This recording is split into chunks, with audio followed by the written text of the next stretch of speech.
Iran కు కోలుకోలేని దెబ్బ తగిలింది. Supreme leader Ayatollah Ali Khamenei eliminate అయ్యాడు. ఇజ్రాయెల్ అమెరికా దాడిలో ఖమేనీ మృతి చెందినట్టుగా ఇరాన్ స్టేట్ టీవీ కూడా ప్రకటించింది.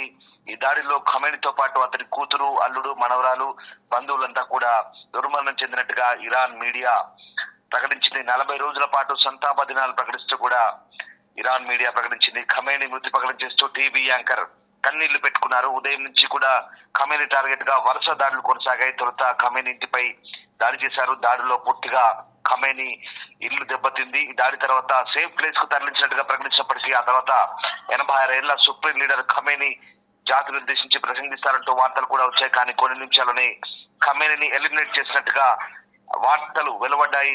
ఇస్లామిక్ రెవల్యూషనరీ గార్డ్స్ కు అనుబంధంగా ఉన్నటువంటి ఫార్స్ న్యూస్ సంస్థ ఈ వార్తను ప్రకటించింది. ఇక మొత్తం మీద 37 ఏళ్ల పాటు అప్రతిహతంగా ఇరాన్ ను పరిపాలించినటువంటి 86 ఏళ్ల ఐతుల్లా అలీ ఖమేనీని అంతమొందించినట్టుగా అమెరికా ప్రకటించింది. ఒక దుర్మార్గుని పాలన అంతమైంది. ఇక ఇరాన్ ప్రజలు ఇప్పుడు కొత్త ప్రభుత్వాన్ని ఎన్నుకోవాల్సిన పరిస్థితి ఆసనమైందంటూ అమెరికా అధ్యక్షులు చేసిన ప్రకటనతో ఖమేనీని ఎలిమినేట్ చేసినట్టుగా పూర్తి స్థాయిలో అమెరికా అనౌన్స్ చేసింది. మొత్తం నిన్నటి నుంచి కూడా ఇజ్రాయెల్ అమెరికా కలిపి చేసినటువంటి దాడుల్లో ఇటు ఖమేనీతో పాటు సీనియర్ జనరల్ కమాండర్లు కూడా హతమైనట్టుగా తెలుస్తుంది. తొలుత ఇజ్రాయెల్ 7 ఇరాన్ మిలిటరీ కమాండర్లు హతమైనట్టుగా చెప్తున్నప్పటికీ మొత్తం 40 మంది అంతమొందినట్టుగా తెలుస్తోంది. దాదాపుగా ఇరాన్ లో ఉన్నటువంటి అగ్ర నాయకత్వం అంతా కూడా మట్టు పెట్టినట్టుగా అర్థమవుతుంది. ఇప్పటికైతే నిన్న జరిపినటువంటి దాడిలో టెహరాన్ లోని తన కార్యాలయంలో ఖమేనీ అప్పటికే ఇరాన్ అత్యున్నత విధాన నిర్ణాయక మండలితో సమావేశం జరుపుతున్న సమయంలోనే ఈ బాంబు దాడిలో వాళ్ళంతా కూడా మరణించినట్టుగా తెలుస్తుంది. ఆయన ఆఫీస్ అంతా కూడా డ్యామేజ్ అయినట్టుగా నిన్నటి నుంచే శాటిలైట్ ఇమేజెస్ వైరల్ అవుతున్నాయి. దీంతో ఖమేనీ మృతి చెందాడన్న వార్త ఇక తెల్లవారుజామున ప్రకటించారు. సో మొత్తం మీద ఇజ్రాయెల్ దాడికి సంబంధించి ఇజ్రాయెల్ దాడిలో ఖమేనీతో పాటు దాదాపుగా అగ్రశ్రేణి మిలిటరీ నాయకత్వం అంతా కూడా మట్టుబెట్టినట్టుగా ఇప్పటికైతే మనకు అందుతున్నటువంటి వార్తలు తెలుస్తుంది. సో ఇప్పటికైతే దాదాపు 40 రోజుల జాతీయ సంతాప దినాలను ప్రకటించారు. మరోవైపు ఇరాన్ రాష్ట్ర టెలివిజన్ చెప్తున్న ప్రకారం ఇప్పుడు కొత్తగా ఇరాన్ IRGC కమాండర్ గా అహ్మదీని నియమించినట్టుగా తాజాగా వార్తలు అందుతున్నాయి. మరోవైపు దాడులు కంటిన్యూ చేస్తాం, దాడులు ఆపేది లేదంటూ ఇటు ఇజ్రాయెల్ అలాగే అమెరికన్ సెంట్రల్ కమాండ్ ప్రకటిస్తుంది. దాడులు మరికొద్ది రోజుల పాటు కొనసాగుతాయంటూ చెప్తుంది. ఇంకా తాజాగా ఇరాన్ వైపు నుంచి కూడా రిటాలియేషన్ స్ట్రైక్స్ జరుగుతున్నాయి. భారీగా దాడులు కొనసాగుతున్న పరిస్థితి. ఇరాన్ సరైన బుద్ధి చెప్తామంటూ వాళ్ళు కూడా దాడులు కొనసాగిస్తున్న పరిస్థితి మనకు కనబడతా ఉంది. మరోవైపు హిజ్బుల్లా కూడా ప్రస్తుతం ఇరాన్ మిలిటరీతో దాడుల్లో పాల్గొంటున్నట్లుగా అనౌన్స్ చేసింది. ఇటు మిడిల్ ఈస్ట్ వ్యాప్తంగా కూడా ఇరాన్ దాడులు కొనసాగిస్తోంది. ప్రధానంగా దుబాయ్ ఇంటర్నేషనల్ ఎయిర్పోర్ట్ కూడా టార్గెట్ చేసినట్టుగా మనకు అర్థమవుతుంది. అలాగే బహ్రెయిన్, కువైట్, అలాగే చాలా ప్రాంతాల్లో ఇప్పటికే ఇరాన్ అటాక్ చేసింది. ఇరాన్ దాడుల్లో చాలా వరకు నష్టం కూడా వాటిల్లినట్టుగా మనకు అందుతున్న బట్టి నివేదికలు బట్టి అర్థమవుతుంది. సో మొత్తం మీద Iran supreme leader Ayatollah Ali ఖమేనీని అమెరికా అంతమొందించింది. ఇరాన్ నాయకత్వానికి ఇది తీవ్ర దెబ్బగా ఇజ్రాయెల్ వైమానిక దళం ప్రకటించింది. ఇరాన్ ఫైటర్ జెట్లు ఇరాన్ అంతటా కూడా సైనిక లక్ష్యాలపై దాడులు నిర్వహించినట్టుగా IDF ప్రకటించింది. అలాగే ఇక చాలా మంది సీనియర్ రక్షణ అధికారులు ప్రధానంగా అలీ షంఖానీ, మొహమ్మద్ షక్పూర్ తో సహా 7 సీనియర్ ఇరానియన్ రక్షణ అధికారులు మరణించినట్టుగా ఇప్పటికే వాళ్ళు అనౌన్స్ చేశారు. మరోవైపు ఈ ఆపరేషన్ సైనిక లక్ష్యాలను ఖచ్చితంగా ఢీకొట్టినట్టుగా ఇరాన్ రక్షణ నాయకత్వంలోని కీలక వ్యక్తుల్ని ఎలిమినేట్ చేసినట్టుగా IDF చెప్తోంది. మరోవైపు ఇంకా ఇటీవల ఇరాన్ నుంచి ఇజ్రాయెల్ వైపు క్షిపణులు కూడా ప్రయోగించిన నేపథ్యంలో అటు తమ సిస్టమ్ ఏదైతే ఉందో అదంతా కూడా ఇంటర్సెప్ట్ చేస్తుంది. ఖచ్చితమైనటువంటి లక్ష్యాలను ఛేదించే దిశగా ఇరాన్ చేసినటువంటి ప్రయత్నాలను తిప్పికొడుతున్నట్టుగా ప్రస్తుతం ఇజ్రాయెల్ అయితే చెప్తున్న పరిస్థితి కనబడుతుంది. సో మొత్తం మీద అటు ఖమేనీని అంతమొందించాలన్న ఏకైక లక్ష్యంతో ఈ యుద్ధం ఏదైతే స్టార్ట్ చేశారో ఆ యుద్ధాన్ని ఇప్పుడు అమెరికా ఇంకా కొనసాగించే అవకాశం కనిపిస్తుంది. సో మొత్తం మీద టార్గెట్ చేసినట్టుగా మనకు చాలా క్లియర్ గా అర్థమవుతుంది. మరోవైపు ఇరాన్ పై ఇజ్రాయెల్ అమెరికా దాడులు సుప్రీం లీడర్ ఖమేనీ కుమార్తె, మనవరాలు, అలాగే అల్లుడు, ఇంకొంతమంది బంధువులు కూడా మరణించినట్టుగా తెలుస్తోంది.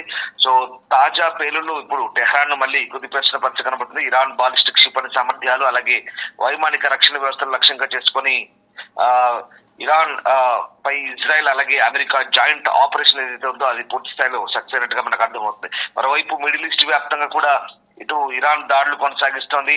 ఇరాన్ చేసినటువంటి డ్రోన్ దాడిలో అబుదాబిలోని జాయిద్ ఇంటర్నేషనల్ ఎయిర్పోర్ట్ లో ఒకరు మృతి చెందారు. అయితే మృతి చెందిన వ్యక్తి పాకిస్తాన్ నేషనల్ గా గుర్తించినట్టుగా తెలుస్తోంది.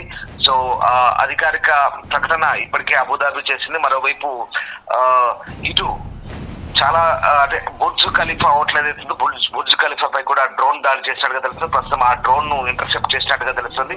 మిడిల్ ఈస్ట్ వ్యాప్తంగా ఉన్నటువంటి చాలా ప్రాంతాలను టార్గెట్ చేసుకుని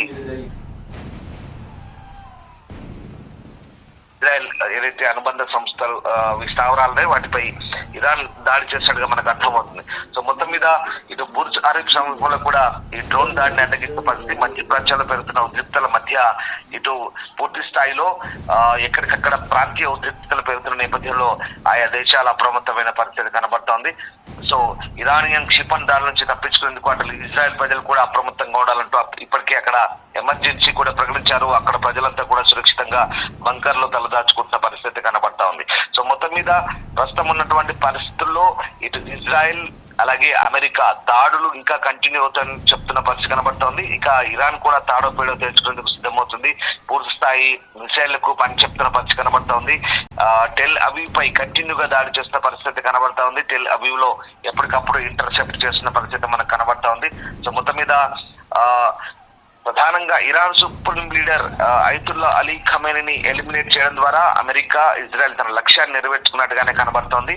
ఎందుకంటే 89 నుంచి కూడా ఐతుల్లా అలీ ఖమేనీ ఇరాన్ ఏకఛత్రాధిపత్యంతో పరిపాలిస్తున్నాడు. అంతేకాదు అమెరికాకు పశ్చిమ దేశాలకు ముప్పుగా పరిణమించినటువంటి ఖమేనీని అంతమొంచడం ద్వారా ఇప్పుడు తమ ఆశయాన్ని నెరవేర్చుకున్నారు. ఓవైపు ఖమేనీని ఎలిమినేట్ చేసిన తర్వాత ఇరాన్ వ్యాప్తంగా ఆ దేశ ప్రజలు సంబరాలు కూడా చేసినట్టుగా మనకు కొన్ని వార్తలు అందుతున్నాయి. మరోవైపు కొంతమంది సంతాపం ప్రకటిస్తూ నిరసన ప్రకటిస్తూ కొంతమంది ఆయనకు మద్దతుగా సంతాప సభలు పెడితే మరి కొంతమంది ఖమేనీని చంపిన తర్వాత ఇరాన్ వీధుల్లోకి వచ్చి సంబరాలు చేసుకుంటున్నట్టుగా కూడా మనం అర్థమవుతుంది. ఏదేమైనా ఒక నిరంకుశ పాలనగా దాదాపు 37 పాటు పరిపాలించిన ఖమేనీ అంతమొందించింది ఇప్పుడు ఇజ్రాయెల్ అమెరికా.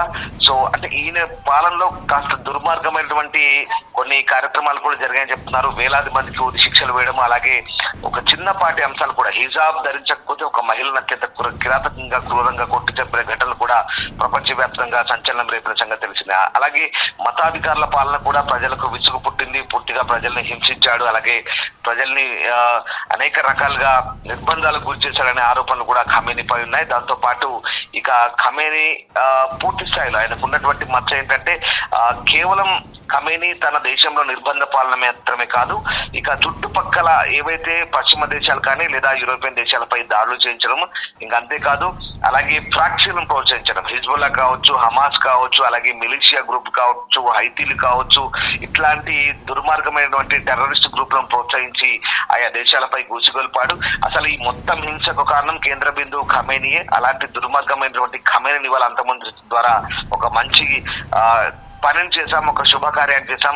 ఇవాళ మిడిల్ ఈస్ట్ లో మధ్యప్రాచ్యంలో శాంతికి ఇది ఒక పునాదిగా ఇటు ఇజ్రాయెల్ అటు అమెరికా చెప్తున్న పరిస్థితి. వాస్తవానికి ఖమేనీ ఎప్పుడైతే అణ్వాయుధాలకు సంబంధించినటువంటి అంశాన్ని అణ్వాయుధాలు తయారు చేయడానికి ఆయన చేసుకున్నటువంటి ప్రణాళిక ఏదైతే ఉందో అది ఇటు ఆయా దేశాలకు ముప్పుగా పరిణమించింది. దాంతో పాటు తీవ్రవాద సంస్థలను పెంచి పోషించడం, అసలు అక్కడ అశాంతికి ఈ గొడవలకు ప్రధాన కారకుడే ఖమేనీ అనేది ఒక ప్రధానమైన విమర్శ ఉంది. ఎందుకంటే 2023 అక్టోబర్ 7 ఎప్పుడైతే ఇజ్రాయెల్ పై దాడి జరిగిందో ఆ ఇజ్రాయెల్ దాడి వెనుక ప్రధాన సూత్రధారి అయినటువంటి హమాస్ కి అలాగే హెజ్బుల్లాకి ఆ గ్రూపులకి ముఖ్యంగా వెన్నుదన్నుగా ఉండి ప్రోత్సహించినటువంటి ఖమేనీ మృతి తర్వాత ఇవాళ ఇజ్రాయెల్ ప్రజల ఆత్మలు శాంతిస్తాయంటూ ఇజ్రాయెల్ వైపు నుంచి కూడా ఒక రకమైనటువంటి స్టేట్మెంట్లు వస్తున్న పరిస్థితి కనబడుతోంది. సో మొత్తం మీద ఖమేనీని అంతమొందించడం ద్వారా ఇప్పుడు తమ లక్ష్యాన్ని నెరవేర్చుకున్నట్టుగా వీళ్ళంతా కూడా చెప్తున్నారు. మరోవైపు ఇంకా దాడులు కంటిన్యూ అవుతాయని చెప్తున్న పరిస్థితి కనబడతా ఉంది. సో ఇరాన్ ఇజ్రాయెల్ దాడులకు సంబంధించి కూడా ఇక్కడ కొన్ని అపశృతులు కూడా చోటు చేసుకున్నాయి. ప్రధానంగా ఇజ్రాయెల్ చేసినటువంటి అటాక్ లో మినాబ్ లోని పాఠశాల దాడిలో దాదాపు 108 మంది మరణించినట్లుగా అటు ఇరాన్ అధికారులు కూడా నిర్ధారించారు. ఇక్కడ చాలా మంది సివిలియన్లు కూడా ప్రాణాలు కోల్పోతున్న పరిస్థితి కనబడుతుంది. ఓవరాల్ గా ఇరాన్ ఇజ్రాయెల్ చేసినటువంటి ఆపరేషన్ ఎపిక్ ఫ్యూరీలో మొత్తం 201 మందికి పైగా మరణించారు. దాదాపు 800 మందికి పైగా గాయపడ్డట్టుగా అధికారిక నివేదికలు అంటున్నాయి. కానీ అనధికారికంగా మృతుల సంఖ్య 100లో ఉండొచ్చని చెప్తున్నారు. ఎందుకంటే టెహ్రాన్ తో పాటు ఇరాన్ ఉత్తర పశ్చిమ నగరాలను కూడా పూర్తిగా టార్గెట్ చేశాయి. అంతేకాదు చుట్టుపక్కల ఉన్నటువంటి జిల్లాలను కూడా పూర్తిగా టార్గెట్ చేసి దాడులు చేసినట్టుగా తెలుస్తోంది. ప్రధానంగా ఇరాన్ IRGC అలాగే ఇరాన్ బ్రిగేడియర్స్ సంబంధించినటువంటి నాయకత్వం, అలాగే ఇరాన్ ఆర్మీ డిపోలు, ఇరాన్ సంబంధించినటువంటి మిసైల్స్ డిపోలు, ఇరాన్ సంబంధించినటువంటి రక్షణ వ్యవస్థల్ని టార్గెట్ గా చేసుకుని ఈ దాడులు కొనసాగించినట్టుగా మనకు అర్థమవుతుంది. అమెరికా ఇజ్రాయెల్ చేసినటువంటి ఈ జాయింట్ ఆపరేషన్ లో ప్రస్తుతం చాలా వరకు సక్సెస్ అయినామని వాళ్ళు చెప్తున్న పరిస్థితి కనబడుతుంది. ఇక supreme leader Ayatollah Ali Khamenei మరణించిన వార్తల తర్వాత శనివారం రాత్రి టెహ్రాన్ అంతటా కూడా సంబరాలు మిన్నట్టినట్టుగా కొన్ని వార్తలు అందుతున్నాయి. రాజధానిలోని కొన్ని ప్రాంతాల్లో నివాసితులు చప్పట్లు కొడుతూ ఇళ్లలు వేస్తూ ఉత్సాహంగా నినాదాలు చేస్తున్న వీడియోలను కూడా కొంతమంది సోషల్ మీడియాలో షేర్ చేశారు. 86 ఏళ్ల ఖమేనీ 1989 నుంచి ఇరాన్ ను పరిపాలిస్తున్నారు. ఇటు బెంజమిన్ నెతన్యాహుకు అతని మృతదేహం యొక్క ఛాయాచిత్రాన్ని చూపించినట్టుగా కూడా ఇజ్రాయెల్ లో కొన్ని వార్తలు కూడా చెక్కలు కొడుతున్న పరిస్థితి కనబడుతోంది. సో ఇజ్రాయెల్ ఇరాన్ సంబంధించినటువంటి ప్రస్తుత అంశంలో ప్రస్తుతం అంటే ఇటు సౌదీ లాంటి దేశాలు, మరోవైపు కువైట్, అలాగే బహ్రెయిన్, అలాగే జోర్డాన్, అలాగే అబుదాబి, ఈ చుట్టుపక్కల మిడిల్ ఈస్ట్ దేశాలన్నీ కూడా బాధిత దేశాలుగా మారిన పరిస్థితి కనబడుతోంది. ఆయా దేశాలపై ఇరాన్ విచ్చలవిడిగా దాడులు చేస్తుంది. ఒక రకంగా కొన్ని ప్రాంతాల్లో అంటే నిర్దేశిత లక్ష్యాలు కాకుండా మిగతా ప్రాంతాల్లో కూడా ఈ బాంబు దాడులు జరగడంతో చాలా వరకు డ్యామేజ్ జరిగినట్టుగా మనకు అందుతున్నటువంటి వార్తలు అయితే అందుతున్నాయి. సో మొత్తం మీద ఇరాన్ లో ఇప్పుడు అయతుల్లా అలీ ఖమేనీని చంపడం ద్వారా ఒక రకంగా గొప్ప విజయాన్ని సాధించామంటూ ఇటు ఇజ్రాయెల్ అమెరికా చెప్పుకుంటున్న పరిస్థితి కనబడతా ఉంది. So Donald Trump American president తెల్లవారుజామున ఈ అంశాన్ని ప్రకటించారు. 1979 ఇస్లామిక్ విప్లవం తర్వాత రుహుల్లా ఖమేనీ తర్వాత ఖమేనీ 89 నుంచి ఇరాన్ కు నాయకత్వం వహిస్తున్నారు. ఇరాన్ ఇరాక్ యుద్ధంలో మాజీ అధ్యక్షుడు ఆయన 81లో హత్యాయత్నం నుంచి బయటపడ్డారు. ఒకసారి సుప్రీం లీడర్ గా ఇరాన్ సాయుధ దళాలు విదేశాంగ విధానంపై అంతిమ అధికారాన్ని కలిగి ఉన్నారు. అంతేకాదు ఇరాన్ ఇవాళ అణ్వాయుధాలను తయారు చేసేందుకు ఆయన సుప్రీం లీడర్ తీసుకునే నిర్ణయమే ప్రధాన నిర్ణయంగా మారిపోయిన పరిస్థితి. సో ఆ రకంగా ప్రస్తుతమైనటువంటి పరిస్థితుల్లో చరిత్రలో అత్యంత దుర్మార్గులు ఒకరు అంటూ అమెరికా ఇజ్రాయెల్ దాడికి సంబంధించినటువంటి అంశాన్ని ఖమేనీ ఒక మరణాన్ని ట్రంప్ ఒక అధికారిక ప్రకటన ద్వారా విడుదల చేయడం ద్వారా ఇరాన్ లో ఇక నిర్ణయాత్మక శక్తులుగా ప్రజలు మారబోతున్నారు. ప్రజలు ఇప్పుడు తిరిగి కొత్త పరిపాలన ఎంచుకోవాలి, ప్రజలు తిరిగి తమ అనుకూలమైనటువంటి ఇరాన్ ను స్థాపించాలంటూ ఇప్పుడు డొనాల్డ్ ట్రంప్ చేసిన ప్రకటన కూడా ఒక రకంగా ప్రస్తుతం ఉన్నటువంటి సిచ్యువేషన్ లో ఇరాన్ ప్రజలకు ఒక రకంగా బూస్ట్ ఇచ్చిందని చెప్పాలి. సో మొత్తం మీద ఖమేనీ ఎలిమినేట్ అయ్యాడనే వార్త తెలిసిన తర్వాత చాలా వరకు కూడా ఇరాన్ వ్యాప్తంగా సంబరాలు ఓ పక్క జరుపుకుంటే కొంతమంది సంతాపం ప్రకటిస్తూ మరోవైపు బాధాతప్త హృదయాలతో కొంతమంది అక్కడ సంతాప సభలు నిర్వహించినటువంటి పరిస్థితి కూడా కనబడుతుంది. సో ఓవరాల్ గా వైమానిక దాడుల్లో మొత్తం 40 మంది Iran officials, top most authorities ఎవరైతే ఉన్నారో 40 మంది ఖమేనీతో సహా 40 మంది ఎలిమినేట్ అయినట్టుగా చెప్తున్నారు. సో దాంట్లో ఖమేనీ బంధువులు కూడా ఉన్నట్టుగా చెప్తున్నారు. So supreme leader Ayatollah Ali ఖమేనీని శనివారం ఉదయమే అంటే నిన్న ఉదయం జరుగుతున్నటువంటి దాడుల్లోనే తన ఆఫీస్ లోనే అమెరికా ఇజ్రాయెల్ మట్టు పెట్టినట్టుగా చెప్తున్నారు. సో చరిత్రలో అత్యంత దుర్మార్గులు ఒకరిగా ట్రంప్ ఖమేనీని అభ్యర్థిస్తున్న నేపథ్యంలో ప్రస్తుతం ఇప్పుడున్నటువంటి దాడులు ఇక ప్రతీకార దాడులు ఖచ్చితంగా కొనసాగే అవకాశం కనిపిస్తుంది. మరోవైపు దుబాయ్, దోహా, బహ్రెయిన్, కువైట్ లో ఈ దాడుల సంబంధించి కూడా చాలా వరకు డ్యామేజ్ అయినట్టుగా మనకు అర్థమవుతుంది. సో ఆ రకంగా ప్రస్తుతం ఉన్నటువంటి సిచ్యువేషన్ లో ఇరాన్ స్టేట్ టీవీ నుంచి ప్రధానంగా ఎక్కడ మనకు ఇరాన్ నుంచి ఏం జరిగిందో, ఎందుకంటే ఇంటర్నెట్ బ్లాక్ అవుతుంది, ఇరాన్ లో ఏం జరుగుతుందో కూడా తెలియని పరిస్థితి. ఇరాన్ స్టేట్ టీవీ ఏదైతే ఉందో ఆ స్టేట్ టీవీ ఇచ్చేటువంటి అప్డేట్స్ ఆధారంగానే ప్రస్తుతం బాహ్య ప్రపంచానికి ఇరాన్ లో ఏం జరుగుతుందో తెలుస్తున్న పరిస్థితి మనకు కనబడతా ఉంది. సో ఆ రకంగా ప్రస్తుతానికైతే ఇరాన్ లో జరుగుతున్నటువంటి పరిణామాలను ఎప్పటికప్పుడు అంతర్జాతీయ సమాజం గమనిస్తుంది, అంతర్జాతీయ దేశాలను కూడా గమనిస్తున్నాయి. యుఎన్ సెక్యూరిటీ కౌన్సిల్ కూడా సమావేశమై ఈ ఇరాన్ పరిస్థితుల్ని అలాగే అమెరికా ఇజ్రాయెల్ చేసినటువంటి దాడులను ఎప్పటికప్పుడు సమీక్షిస్తున్న పరిస్థితి కనబడతా ఉంది.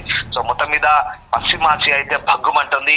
Iran leader supreme leader Ayatollah Ali Khamenei మరణం తర్వాత ఇప్పుడు ఏం జరగబోతుందని మాత్రం ప్రస్తుతానికైతే ఇప్పుడున్నటువంటి సిచ్యువేషన్ ఇంకా ఆసక్తికరంగా మారబోతుంది. మరోవైపు ఇరాన్ ఇక రిటాలియేషన్ స్ట్రైక్స్ అయితే మొదలు పెట్టింది.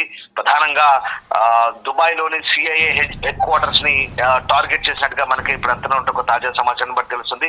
మిడిల్ ఈస్ట్ లో ఉన్నటువంటి అమెరికా స్థావరాలు ఎక్కడైతే ఉన్నాయో, అమెరికా కార్యాలయాలు ఎక్కడైతే ఉన్నాయో వాటన్నిటిపైన కూడా విచ్చలవిడిగా ఇరాన్ ప్రస్తుతానికైతే మిసైల్స్ దాడులు కొనసాగిస్తుంది. కానీ ఎక్కడెక్కడ ఇంటర్సెప్ట్ చేసినట్టుగా మనకు అంతున్నటువంటి వార్తను బట్టి తెలుస్తోంది.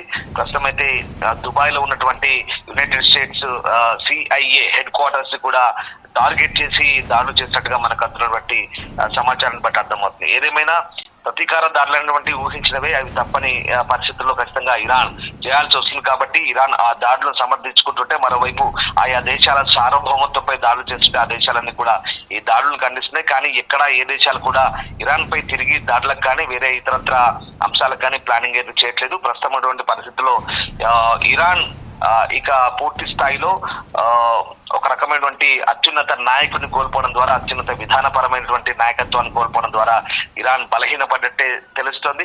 సో మొత్తం మీద అతి త్వరలోనే మళ్ళీ ఇరాన్ సుప్రీం లీడర్ ను ఎన్నుకునే అవకాశం కనిపిస్తుంది. ఇక జనరల్ కౌన్సిల్ ఏదైతే ఉందో ఆ కౌన్సిల్ తీసుకునే నిర్ణయం ఏ రకంగా ఉంటుంది. ఇప్పుడున్న పరిస్థితుల్లో కౌన్సిల్ అతి త్వరగా ఒక నిర్ణయం తీసుకొని ఇరాన్ మరొక సుప్రీం లీడర్ ని ఎన్నుకుంటుందా లేదా ఏం జరగబోతుంది? ఇరాన్ లో నాయకత్వానికి సంబంధించి అమెరికా లేదా ఇజ్రాయెల్ జోక్యం చేసుకొని అక్కడ కొత్త నాయకత్వాన్ని పునరుద్ధరిస్తుందా? ఏం జరగబోతుందని మాత్రం ఆసక్తికరంగా మారుతుంది. బట్ ఇంకా ఎవరైనా మిగిలి ఉంటే గనక వాళ్ళందరినీ కూడా యుద్ధ ఖైదీలుగా పట్టుకొని వాళ్ళందరినీ కూడా బంధించే అవకాశం కనిపిస్తుంది. కానీ ఇప్పుడున్న పరిస్థితుల్లో అమెరికా ఇజ్రాయెల్ ఆ దేశంలోకి స్వయంగా ఎంట్రీ ఇచ్చే పరిస్థితి లేదు. ఎందుకంటే అక్కడి నుంచి కూడా ఇంకా ప్రతీకార దాడులు కొనసాగుతున్న పరిస్థితి కనబడుతోంది.